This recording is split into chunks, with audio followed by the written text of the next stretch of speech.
This is the second part of the promised stream. This is the Untold Realms Q&A.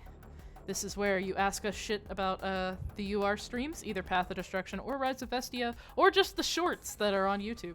And you get to ask whatever the fuck you want about them, because we can't reveal our locations or lives by answering questions about a fantasy realm. So I think anything goes, unless it's like something super NSFW that's like, I don't know, what's Brock's dick size? We probably don't know that. I mean, I hope I could take a swing at it. Oh! His dick is a rock. Because his could take a swing at me. Oh! I am... Anyway. So how about that lore? Anyway, does anyone have any questions in the chat to start us off? Because if they don't, then I can kick off, like, some general questions. General question. Yes, I do the thing from How I Met Your Mother. I think it's funny. Anybody? Bueller? I'd also be down to just discuss, like, how, like, Jonathan or Elric came into being in the story. Unless You're you willing want to start off discuss how their parents fucked? No, oh my god. I didn't say this Q&A wasn't gonna be funny. Yeah. Oh, this is for Makeshift and Mars. How'd y'all come up with the 2 campaigns? The 2 campaigns. Good question. For me, that's basically just a question of, like, how do you be creative? Like, you might as well ask me, like, I don't know, but why did I choose to be right-handed? Like, I don't know. It's just something I can do. Well, what about, like, the days on when you 2 came up with the ideas? Because I was there for the creation of the second campaign, but I was in fucking Munich. Yeah, so I got a lot of the inspiration from Dune, I'm guessing. I was gonna say it's gonna be Dune. I got a lot of the inspiration from watching Critical Role. Ah! I'm genuinely surprised it wasn't Dune. And the first campaign came about by the song called The Sacred Stones. Ooh, It's a song by Volbeat. Let me pull this up. Yeah, go ahead, pull it up. We'll drop the link in chat so people can understand. Also, sorry, I got the sniffles right now, Chad, and my allergies are working up. You want me to come up there and punch you in the face? I bet I can help. Yes, please, knock me unconscious. But, I remember when... This was basically like the start of the conversation. See, I looked at the song and I kind of just had this whole revelation about what kind of campaign I wanted to make. Yeah. I remember when, like, you talked to me And about then I this. just pulled in Makeshift. Exactly. And I remember you talking about the stones, and I was like, I don't know, this is... Because the obvious parallel to the stones was, like, the Infinity Stones in Marvel, and I was like, right. I don't know, because I don't like the Infinity Stones in Marvel all that much. Neither like, do they were good for making Thanos a villain, but, like, generally speaking, the, like, control panel dials, there's, like, only 6 of them for the whole universe. I was just like, I don't think this would be good for D&D. But then, like, as we started writing in the lore and, like, you'll see what the stones are, like, actually up to in this world, I started liking them more and more, and I was like, yeah, I can see how this works. I'm actually enjoying these stones quite a bit. So basically the start of it was just those stones. Those stones, brother. I think I remember the first thing I remember hearing about this campaign from Mars was just like, hey, you want to play D&D? And I was like, do I have to DM it? And she was like, nah, Make's just gonna DM it. And I was like, oh, fuck yes, get me in this shit. Because I think the last 4 campaigns I've been a part of, I'm the DM. And I didn't want to do that anymore. It's very stressful, and I'm already in my senior year of college, so I was like, fuck it, I don't have to plan this shit, let's go. And then, you know, I get pulled in halfway through the campaign because I keep fucking nudging myself in. I'm just like, hey, what if Shanti did this? Hey, what if Shanti did that? Hey, with it. Oh, yeah. Yeah, I kind of set up the outline of it and then I just grabbed the square man and it kind of just built itself from that, and I've been continuing to build this world for a long time now and it's been a wild ride and stuff just keeps on building on each other and this world is pretty gigantic at this point. Gigantic at this point. Yeah. Yeah, and I remember somebody in Discord had asked me, like, what was the timeline? They might even be in chat right now, but, like, they asked me, like, what was the timeline for, like, starting to stream D&D? and I was just like, plain and simple, me and Mars started writing all of this and planning all of it a month and a half before we ever even like did session zero. Wasn't it a little longer than that? Wasn't it like 2 months? Yeah, it was like a month and a half to 2 months, and then we did session zero, and then like 2 more weeks later we started streaming it. Yeah. And yeah, so it was a pretty big time for him. And me and Mars, basically, I would come home from work. Mars would have been writing for a good chunk of the day, and then I'd get home and I'd sit down. I'd like start writing out some chunk of something that I was thinking about all day. And that's basically just what those 2 months were like. Is just every afternoon we were just designing the world, and in all that time, we mainly just designed the 4 cities and Vestia. And there's still like plenty of depth we still need to go into with all of them. For example, the literal depths of Diriona, because Yeah. we mainly designed the city.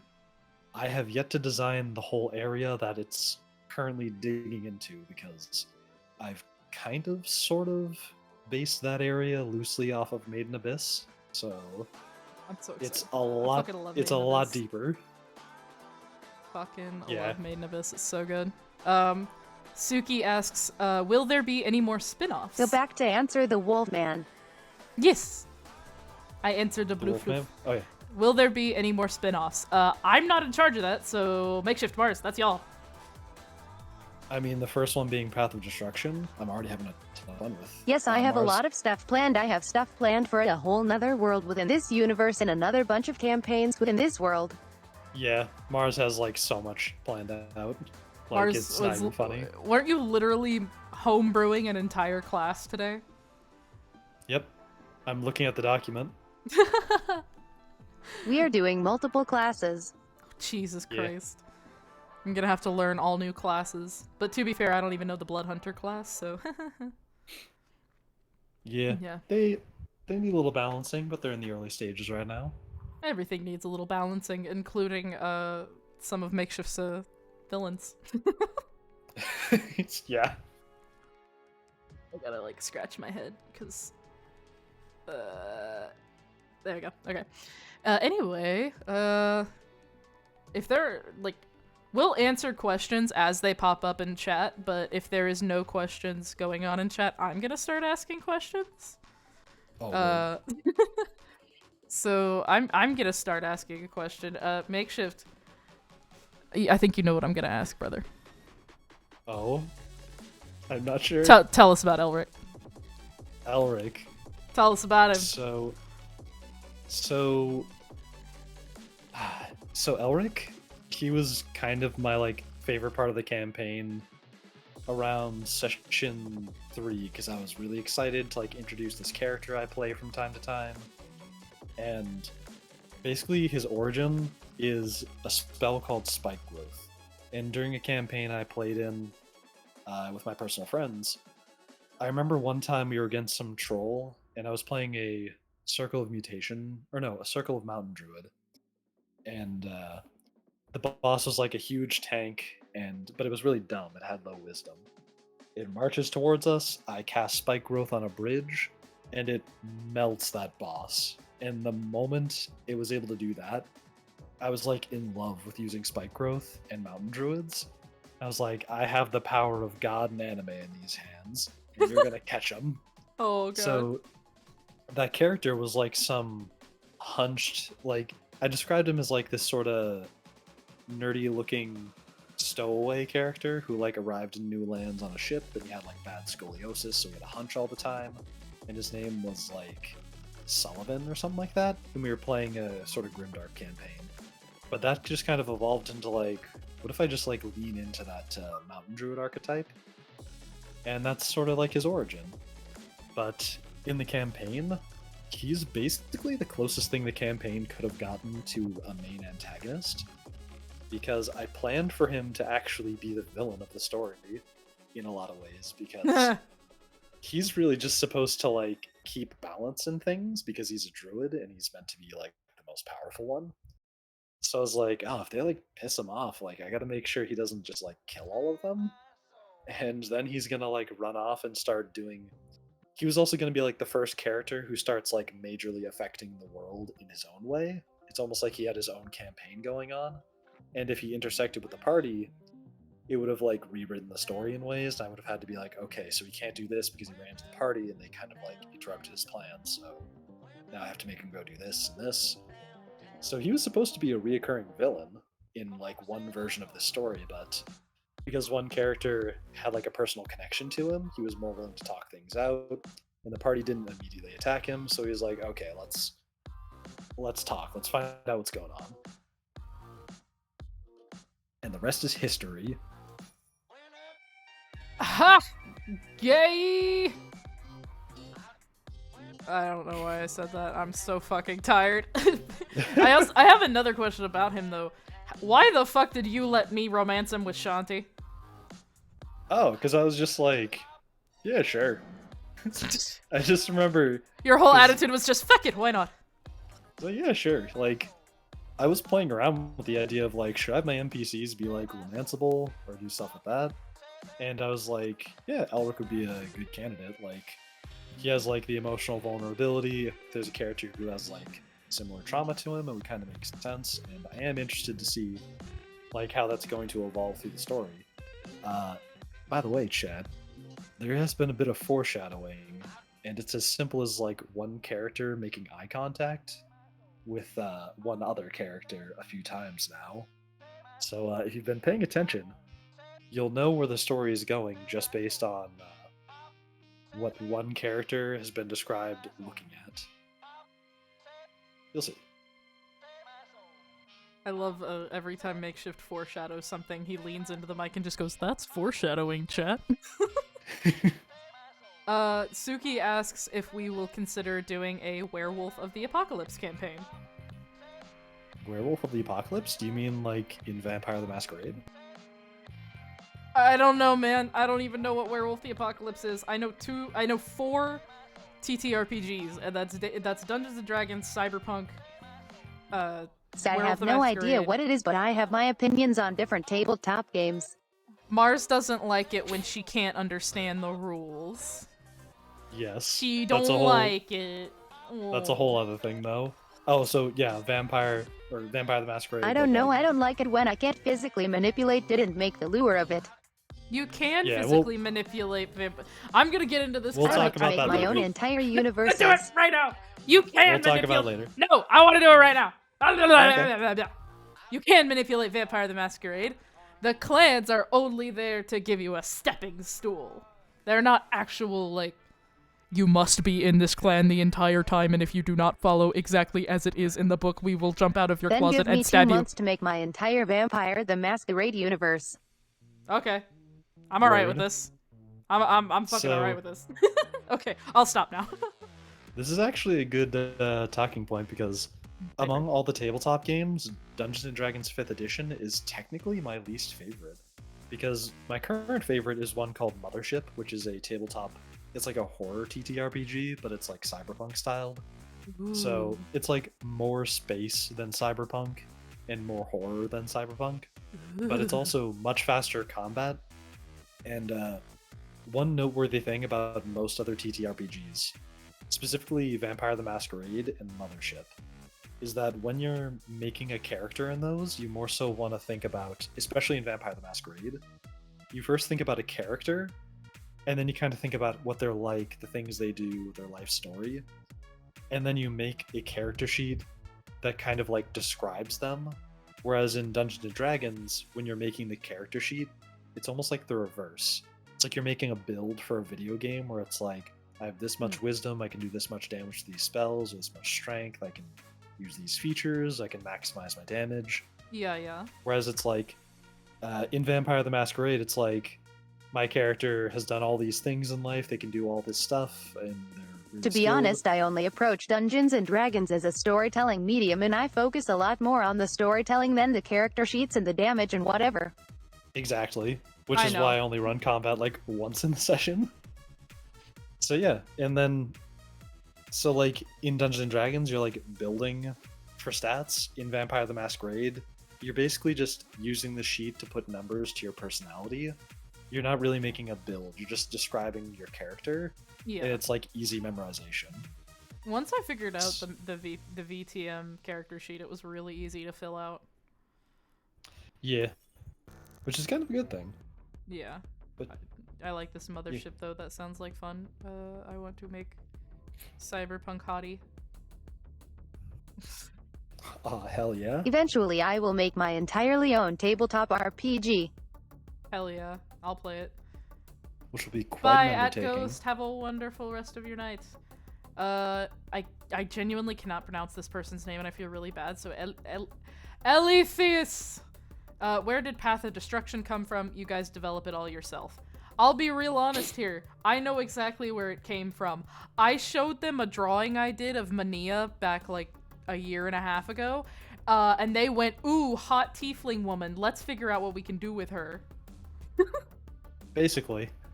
Because, like... Yeah, I like took me- that drawing and went, yeah, I want that.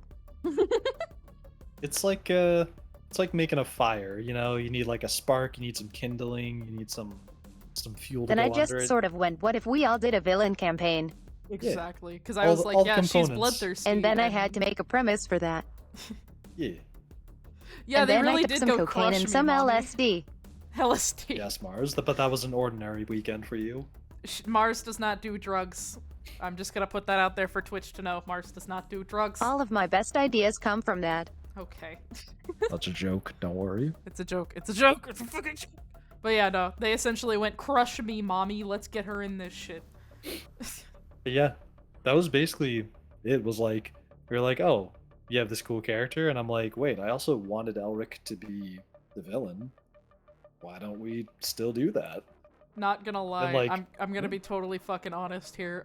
When he threatened to kill her in the last Path of Destruction session, that was kind of hot. Not gonna lie, I have issues. Oh my god. I need Is- therapy. It's probably because Honestly, I we needed a lot less planning for Path of Destruction than the original campaign because it takes place in the same world, but I'd have to go through and make lure for all the outer world stuff. Yeah. yeah. And that growl, for those who are wondering, I like covered my whole face as I was doing it, so I sounded more like this, like I was wearing a mask. Oh. Oh my. Mask kink go burr. All right. So that's why that sounded different when I did that. So, Eletheus asks again, so did you write all of the universe backstory, worlds, etc.? Mars, take it away. That's you, honey. Oh yeah.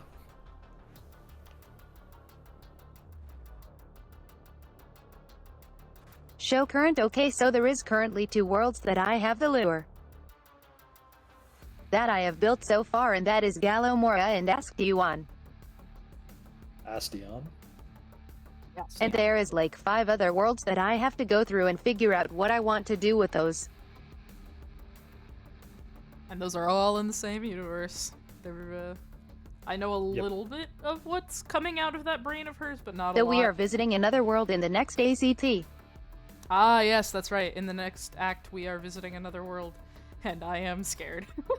But that's only a very small part of that world. Yeah. Alright, trying to think of more questions. I don't know. Has anybody got a list of questions people ask Critical Role people all the time? Because I want to know. Here, I'm just gonna go see if they did like a Q&A at some point. Or, not a Q&A, AMA. Let's just see. Hell yeah, Critical Role AMA. Let's go. Click to see spoiler. Okay, well here's one that kind of makes sense. What's our most what the fuck moment behind the scenes? Good question. Oh, for me, I have an answer, but Mars, do you want to take this one first in case you have a better one? Because mine's pretty simple. It's the first When Adrian moment. came into the party and we just started talking about Dune. Yeah. Oh yeah, the pre-stream.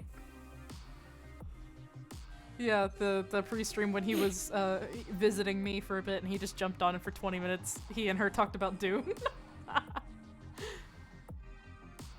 So, for me, also, thank you so much. I also typed it already. We talked about doing so long, we started the session late. Yeah. It was. Me and Briar both got to a point of like, please halt, so we can Halt do bitte! D&D. Halt bitte! Halt bitte! For me, definitely the biggest WTF moment was the very first thing that happened in the campaign.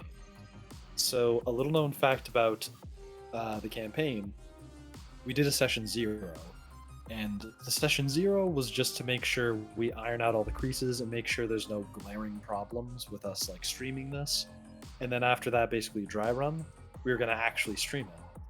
There was one person who didn't make it to session 0, and it was also going to be their first time playing D&D. So, based on their character backstory, it was Deja.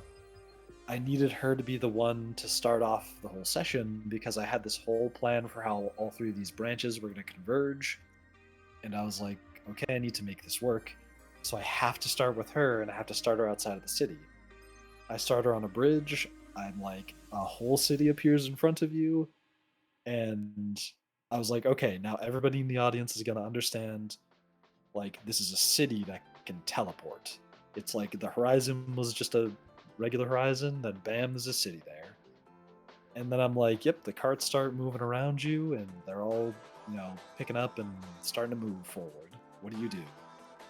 I thought she would just say, I follow along with the crowd. Then she said, I start dancing. And I thought, what?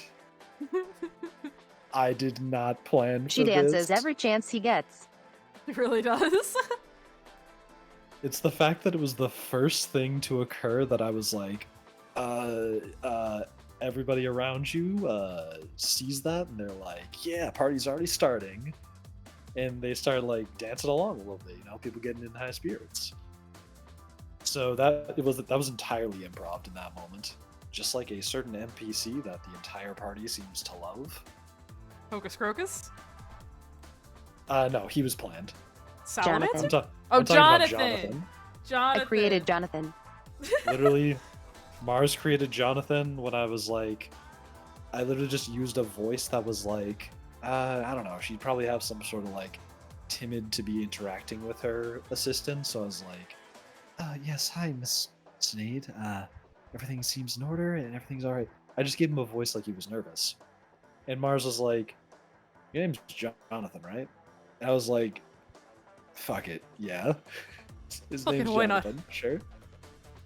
And that was, I had no plans for Jonathan to exist, and now he does. Fucking nice. Oh man, I think for me with like the most I've been to existence. Yeah. I think for me like the most what the fuck I moment. have brought him to existence, and now he is my child. Fucking Yes. mood, man. I think the most what the fuck moment for me was probably anything Zendel does. Just Oh. we let that man into combat, and he just is like, I summon raptors. I love his summon- energy. That is a chaotic force. Oh yeah, no, I love Zendel in this house. I think also the what the fuck moment is, I think it was session 5? Was that when Shanti romanced him? That was session 4 or 5? Yeah, session 5, I think, because Yeah, there's I'm- 2 that started it, and Yeah. then the first act was 3 sessions. Yeah, it was in session 5. Okay, can we just talk about how we are on session 12 now? Can I finish what I'm That talking is about insane first, to me. Mars? After this, Mars. Sweetheart, I love you, but I really need you to take some Adderall. Anyway, I genuinely thought, because every time I came to you and I approached you, I was like, hey, can Shanti try to romance him? And like, I never expected you to just go, oh yeah, sure, fucking kiss him. Like, I never was like that, because I had a DM once that was like, never assume I'm gonna do anything with your character, blah blah blah. And I was like, okay, so I'm just like, can I try to romance him? Can I try to do this? And you're just like, yeah, sure. And then when you texted me, it was like, you want to do the thing, Shanti? And I was like, wait, what thing? DM me. And you said, do you lean in for the kiss? I was like, I mean, I wasn't planning on it. I didn't know it was going to happen this fast, but fuck it, we ball. And I just went, Yeah, fuck yeah. I thought you were totally about to do that, and I was like, what do you mean? You like asked me if you want to do this? Like, No, I thought fucking I thought we were gonna go do in. I thought you were gonna do the other thing that we discussed about Shanti, and I was like, okay, I need to not just read his mind. I need to like actually ask him, because I am confusion. So I was so Yeah. like, okay, I'm gonna fucking kiss him. Ah, what a wonderful moment. Oh, I love them. Didn't I get a ship name for him when I was like slightly tipsy? Did I make a ship name? Wouldn't it? Yeah, you called it Shelrick or something. Shellrick. That's right. Hashtag Shellrick for life. Sheldon Cooper. Hashtag Shellrick. Oh man. Also, there's a Oh, yeah. moment that happens like right after that that also foreshadows Shanti's character arc, because if you're paying close attention after the long-awaited kiss scene that I didn't know I needed, Same. he looks over her shoulder as if he's like distracted by something, and Shanti's like, "What are you looking at?" He's like, Was it that sorry, bad?" something." Yeah, and then also like Elric and Sinead like literally talk about it afterwards, so it was Oh, it yeah. was some foreshadowing for her future. I am V nervous for that one. Oh man, Shanti's so great. I fucking love Shanti. I'm gonna pretend that Yep, somebody. we got plans for the Jonathan too. Ye- I'm gonna pretend somebody asked a question about Shanti, and I'm gonna make them. I'm gonna pretend that somebody asked me where the fuck she came from.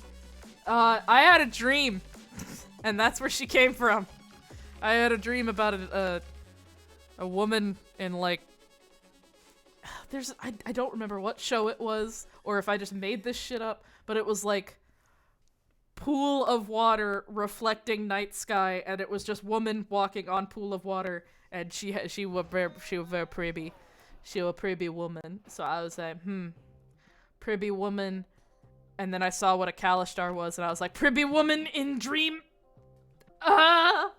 So yeah, that's how Shanti came about. Okay, Mars, you wanted to talk about how we're on like session 12, right? ye-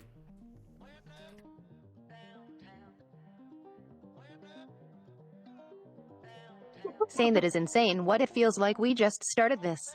I know, right? Alex asked what character took the longest to figure out their lore for Untold Realms. I think we all have our own different answers for this, so I'm gonna let them go first and then I'll answer. I have changed the lure of my character like 3 times. Sinead, definitely Sinead. We're still writing stuff for her. Oh god. I genuinely thought y'all were gonna say like Azim or Zendel. Because like She we're has so much still- more. We're still figuring her out. See, now my answer's completely different. I said Azim because we were still fucking She with had like Azim's she has lore. been revised and everything so many times, and we are still figuring out everything with her. Actually, Yeah. what was like our original, like when you first thought of Sinead, what was like our original rough draft of her? Because like the stuff we have going on with her right now is like so much other stuff because she's really important in the story. But like, what was our like OG version of her? back when Originally, we- she was just going to be the daughter of Lucius. Yeah, like she was just supposed to be like powerful and connected to the primordials, right? Yep. Yeah, we basically just like we installed the RTX 3090 on her. Gave Yeah. her a bunch of extra stuff. Oh man. I see. Now I was saying Azim just because of how long we're still fucking with his stuff. But all right, Sinead. And to answer your question, Elithias, she was not nearsighted. Okay, my favorite one to do though was Zindel.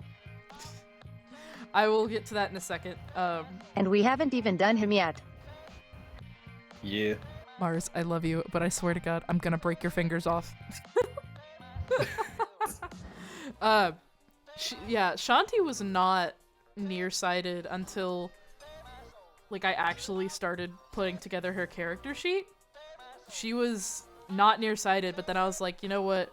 What if this character that has like this extremely powerful telepathic and she's extremely powerful in divination. So I was like, what if this character who can see beyond in different planes of existence, what if she couldn't see in reality? And I was just like, I'm an asshole, I'm gonna do it. And then when I started developing why she's nearsighted with makeshift, I was like, oh. So yeah. Yeah, that's another twist. Good news. She'll have better vision at the end of that. Yeah, she will. And she's gonna fucking cry. Um, so yeah, your favorite lore is Zendel, Mars? So,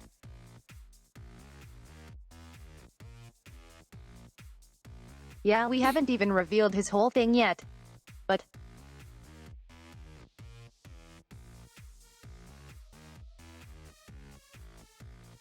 the next session is going to take his shit to the next level. One don't want to spoil anything. Okay, well, you know what? That actually gives me an idea for a question. Favorite moments in the campaign, like favorite story moments, go. Up till now, like don't reveal anything in the future. Like as it is right now, what's your favorite story moment from the campaign? Either one. Mike, my favorite part so far was when Sinead Sinead. figured out what she was and was so traumatized, Oh yeah, we made a cutscene for it too. and her little child just consoled her. Oh, we love Jonathan. Yeah, that was such a nice moment between those two. So what about you, Makeshift? I'm of course super biased towards my boy Elric. There's gonna be other scenes coming up that I think I'll like more. Kind of depends on how they get executed. But so far, the scene where basically the end of his story in session 5, the Nature God, when they meet Laverton, and like he learns that after 1400 years, she's actually just been mindless this whole time, and he's been completely imagining whatever semblance of like a personality or ego she had. He's like, oh, I've actually been alone this entire time, actually for real. And that was the moment that his curse gets lifted, technically. That was the moment that I was like, I was waiting for that for so long, because I was Oh my like, God. I'm gonna emotionally scar these characters that I can't threaten with death because they're healing magic. I gotta just do realized something. we are all monsters because all of our favorites are when our characters get traumatized. Yeah. Because genuinely, my two favorite moments, because I can't pick. Trauma is character building. Trauma is character development. That's what I tell myself every time I walk into college. But like my first favorite moment is definitely Shanti meeting her mom again. Like that tore me apart. That actually brought out some real tears. But yeah, no, Shanti getting to actually like touch her mom and see her mom again. That was that's one of my favorites. And then I think my second favorite is also Act 5, the romance with Elric. I'm a sucker for rom-coms. Like, I love them so much. And even though this isn't a com, it was rom, and I was here for it. And I was like, fuck yes, this works so well. Let's go.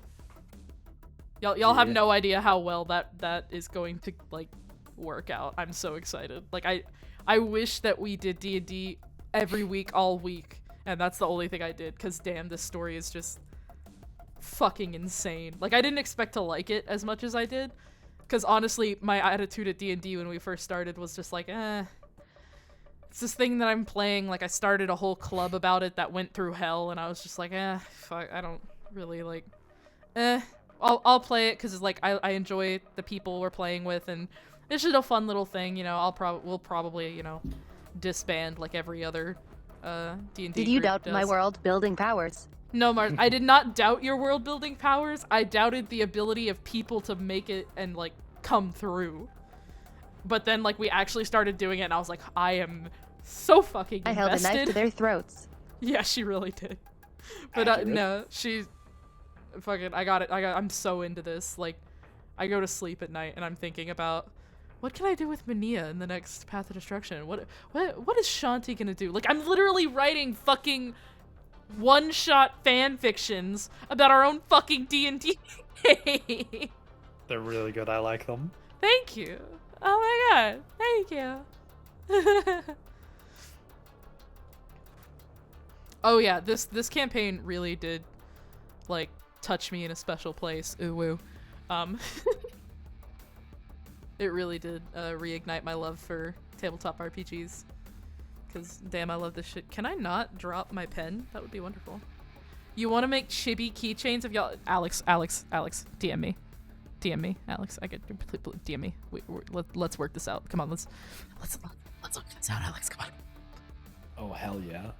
Oh, and speaking of foreshadowing, you know that animation that's been playing the last 2 sessions in the background? Yeah, with Oleron. Elric staring down King Oleron, his cape flowing in the wind. Yeah. So, I've been practicing my animation skills in Krita, and that was just me being like, oh, can I make like a loop? But I've also been using a different program, so I will be trying. I've also said this on stream before, is I am trying to make my animation skills better because I want to see if I can animate stuff from the sessions, because that would be awesome. So look forward to that sometime in the far future. Hell yeah. Oh god. Okay, Marcy, you wanna say something? I got you, Marcy. Speaking of Elric, Hmm.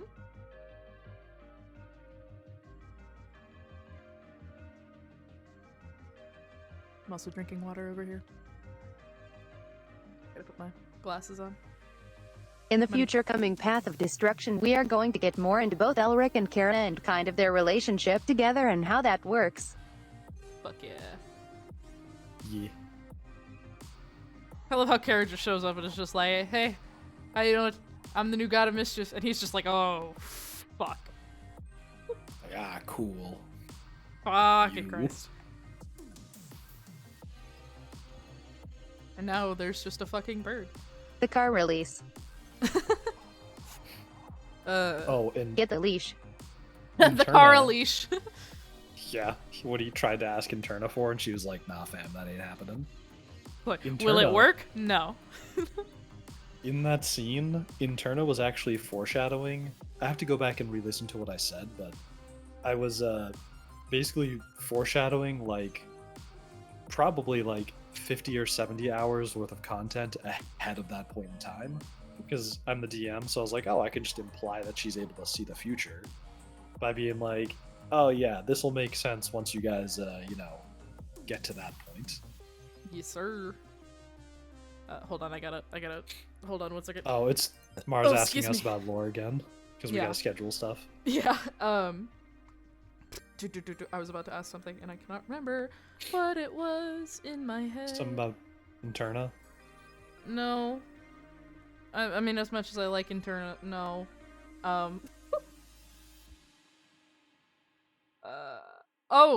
Do we want to give like any hints as to upcoming characters? Because I wanna hint at mine, because mine is really cool. Yeah, sure. What's some hints you want to give to your character? Very gay, very sarcastic, very traumatized. Very gay. Oh my god. Very much if Elric were to meet her, Elric would probably be like, alright, fuck you. And then just like, gotta keep my eye on you, little fucker. And they'd just probably just... You know that face from I will give you one hint. You know that face from Legend of Korra that the police chief makes in season 1? That's like the, huh? Yeah. Yeah, that's the face she'd probably make. Just like, what the fuck did I do to you? Yeah. So what's your hint, Mars? Mars hint. It's basically shoddy if Brock did not save her. Wait, what? Oh, right. Okay. Ooh, I nearly shit my pants. Oh yeah, that I was character. confused. I was confused for a hot second, and then I was like, wait, what? Now I remember. Okay. Crisis avoided. And I already introduced Corcus in Path of Destruction. I was unsure of where to put him, but I was like, he kind of fits in with this group better. Put him in the dragon's ass. Yes. So, I guess my only foreshadowing is like Corcus and Captain Pavel. Those two have like a lot more. They could be much more heavily involved in the story than they currently are. Like you'll probably see more of Captain Pavel in the next 3 sessions. I genuinely forgot who that was. Yeah, you'll hopefully remember better once I'm actually. Wait, is that the more than, Bell like, one guy scene. that Shanti kind of tricked? Yep, Captain Okay. of the Bell Knights, Got it. Okay. who's I like all remember. jolly like Santa. Yeah. Mm-hmm. Corcus though, I'll need to figure out how to work him into the story better because currently he just seems like some thief. I'm like, ah, crap, I gotta work him in better. But those two will play an important role. Otherwise, that's really all the important NPCs I have right now. But Ooh. generally speaking, just anytime they're in a. Oh wait. I Somebody do had a know brain of an go off. important NPC that I can hint at. Hint, hint, wink, wink, nudge, nudge. How can I foreshadow this? It's the one for Shanti's backstory. Oh no! Oh no! So, I guess I could hint at it by saying, explosions? The explosions. Make shift. What the fuck does that mean? Make shift. You know, you'll see. Oh That's fuck. where a car gets the sound effect from. Oh, ow. Jesus. Okay. Are there any last minute questions? Oh, okay. From Path of Destruction, which character from the group would most likely sacrifice the rest of the party just cause? Mania. Yes. Mania. The dragon. Yeah. The dragon, yeah, probably, but Mania would just instantly. She does not give a shit. If everyone were in her way to getting more power, you're dead. Mania will kill you. She killed a guard for no fucking reason. Just dead. It might be a tie between her and Lovesick's character Canary, because in Lovesick's own words about Canary, she's a professional gaslighter and she's already a vampire. So she might do that too. True. There are no dumb questions. Ask Gaslight girl peep gate bus. Gaslight girl keep gate boss. Oh, that's good. I like Kinda Canary. like Canary. Canary's great. Is that a question? I'm confused. Okay, here we go. Could you go through character basics, race, and class? Okay, like our characters and like what they do. Because we can definitely do that. Yeah, we can give you a quick summary of what each character's racing class is, unless you're asking about how From to which actually campaign? make Okay, yeah, them. that's what they're asking. I think we Okay. can go through both. We can do both. There's not too many. I mean, I could do. I know a few of them. So, Shanti is a Kalishtar, which is from Eberron: The Last War. She's from that book in D&D. And she is a wizard multi-classed with a cleric. So, she's a caster. She's just full caster. I know Brock is a dwarven artificer. Pretty easy. He's got Henry, his golem, and Betsy, his familiar. And then Azim is a human monk, right? He's human. Or was he an elf? Azim? Yeah, he's a human. Okay, that's what I thought. Yeah, human monk. I'm gonna hand the rest over to you, Makeshift, because I don't remember the races for a good chunk of our people. Oh, Mania is a tiefling barbarian. And okay, now I'm handing it back to Makeshift. Yeah, I guess I'll start with Elric. Elric's a mountain druid, but he has some homebrewed stuff for when he transforms into a legend. And he also has some homebrewed stuff for his new god powers. Corcus is a halfling swashbuckler rogue, and you'll see more of him later on. And Captain Pavel, I think I'm just going to make him a fighter, and I don't know what subclass I'm going to give him yet. But as for what other player characters we have, Zendel, I'm pretty sure is a half-elf, right? Was it half elf or And high he's- elf? I think he's a high elf. Yeah, that was the joke he kept making, high elf, because he's eating shrooms. So he's a high elf that he's a spore druid, pretty obviously because of all the mushrooms growing on him. And Deja is a human who has, I think, 3 levels in rogue and the rest are bard. Yeah, she's a bard. And she's been- bard rogue. She's been leveling up into whichever class makes more sense based on the story. Fair enough. and that's all I can remember. Then Lovesix is let's hear a about Snape. human Oh yeah, cleric, right? yeah, she's a cleric, and she's the get this Twilight domain, and it works well. Twilight Domain cleric, technically born a human, but is now kind of a homebrewed vampire character.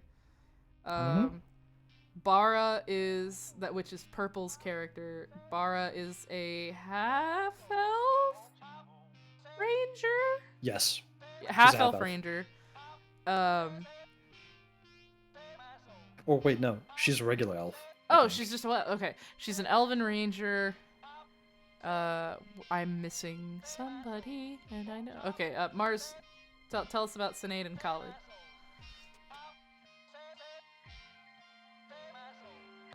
Okay, so Sinead.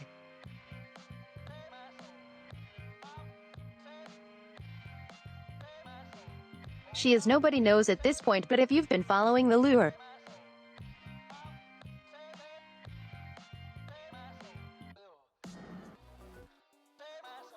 you should know. And as for her class, she says she is a warlock, but at this point she is very homebrewed.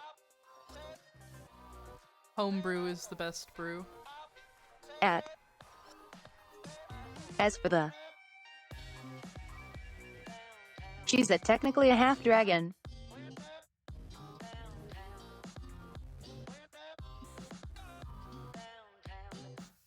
And pretty homebrewed as well, but she is mostly barbarian and sorcerer. Nice. Bar's backstory got me crying. Then you'll Same. like Elric's backstory because there's a lot of parallels between the people who live in Silnoris, and you might not have seen the last of that childhood friend of hers. We Okay, didn't name just them wait that for well. his indels. Oh yeah, Zendals is gonna be. Oh yeah, fucking and great. Zendals. Much more of a parallel there.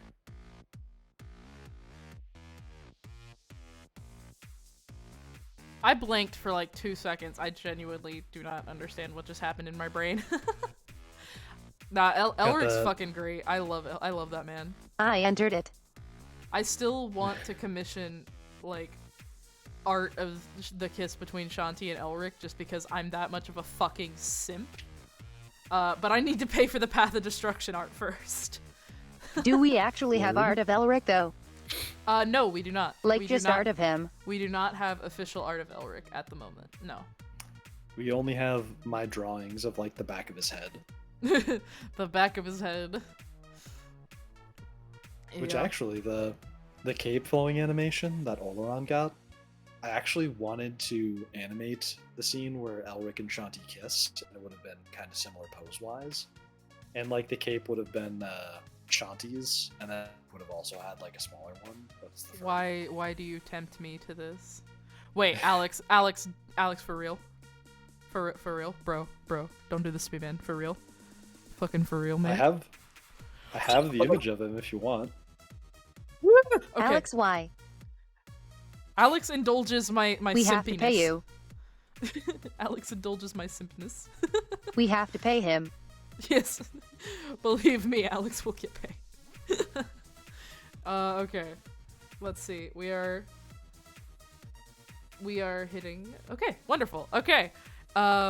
It is getting to be the time for Briar to eat food.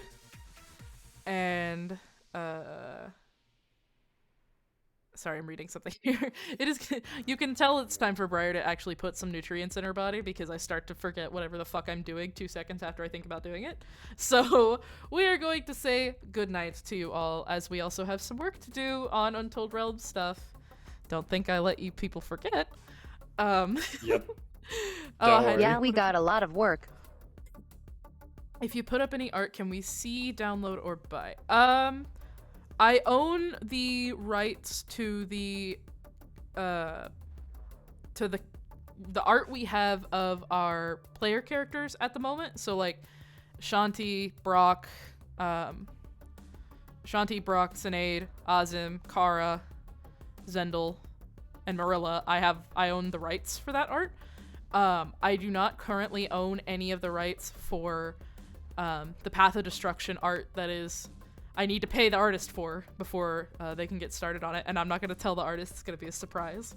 So I need to pay them first, but I do not own the rights to them, and I do not own the rights to a character coming up that Alex is drawing, and I'm so excited to show off. Shit out. Fuck. What? You Mars just stubbed her toe, I assume. Mars fucking stubbed her toe. So yeah.